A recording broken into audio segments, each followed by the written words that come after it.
This video is about combustion analysis. Let's talk about the word analysis, which is defined as the separation of a whole into its component parts. I would bet that in your language arts class you have performed analysis on a short story before.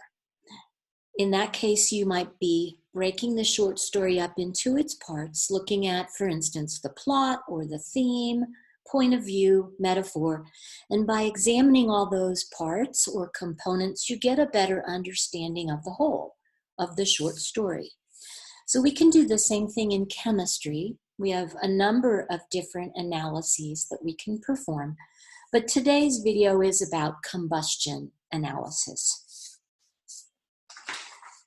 So in a combustion analysis, we take a compound whose identity we don't know. Normally it's a carbon compound.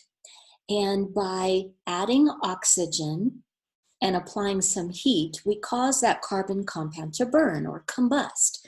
And in a complete combustion reaction, the two products that are formed are carbon dioxide and water. So in this apparatus, the unknown carbon compound is in a chamber, oxygen flows in, extreme heat is applied, and then the carbon dioxide product gets collected in one chamber. There's a material in here that absorbs CO2, and the water vapor product shuffles off to a separate chamber and is collected there. All right, so here is our not balanced equation. We can't balance this because we don't know the formula of the carbon compound. Some number of moles of carbon, some number of moles of hydrogen. All right, so let's suppose that we have this unknown compound and we do know the mass of the sample.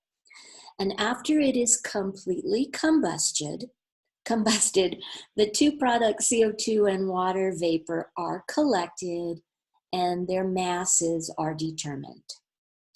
So from this separation of this carbon compound into its carbon part, which all lands here, and its hydrogen part, which all lands here, we can come to a better understanding of the whole. Let's focus in on the carbon dioxide part. After the reaction is complete, we can determine its mass to be 60.58 grams. So I can take that mass, and using my periodic table and the molar mass of CO2, I can change these grams of CO2 into moles of CO2, and then I can apply the fact that 1 mole of CO2 contains 1 mole of carbon. And I multiply through and divide, and I determine that this carbon dioxide product contains 1.377 moles of carbon. And I also have to acknowledge that every bit of carbon in the CO2 came from the carbon compound. So this compound also contains 1.377 moles of carbon. Let's do the same thing now with the collected water vapor, which weighs 31 grams. So I take that mass, I use molar mass from the periodic table to change grams of water vapor into moles of water vapor. All right, now watch this one. Now I look at that formula for water and I say in every 1 mole of water, there are 2 moles of hydrogen atoms. Multiply through and divide. 3.441 moles of hydrogen atoms present in this product. And you have to acknowledge that all of these moles of hydrogen came from the mystery compound.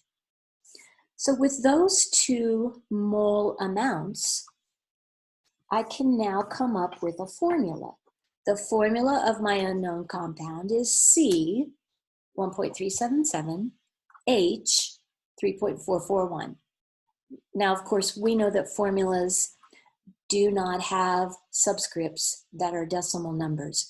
So I have to keep these two proportions, these two mole amounts in the same proportion to each other by performing the same math operation on both.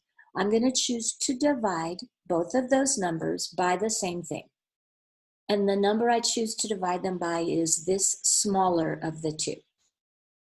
And that means that my formula can be rewritten as C1H2.5.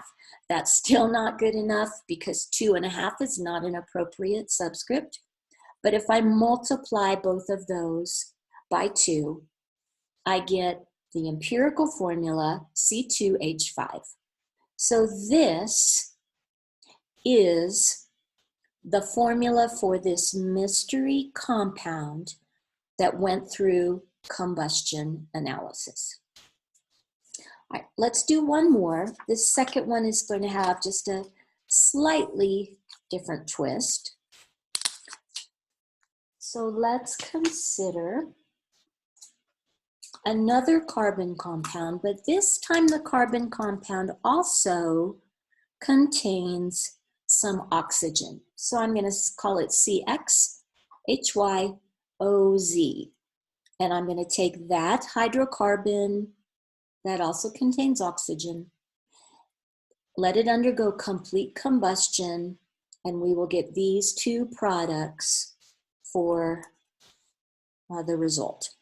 Okay, so in this scenario, I have 10 grams of the mystery compound. Those 10 grams react with oxygen from the air. Extreme heat is applied to cause it to burn, and when the reaction is complete, these are my two products. So we're going to do the same thing that we did on the previous problem. Let's start with the CO2. Take that mass of carbon dioxide product. Using molar mass, I'm going to change that into moles. And then, studying the formula of that CO2, I can say 1 mole of CO2 contains 1 mole of carbon.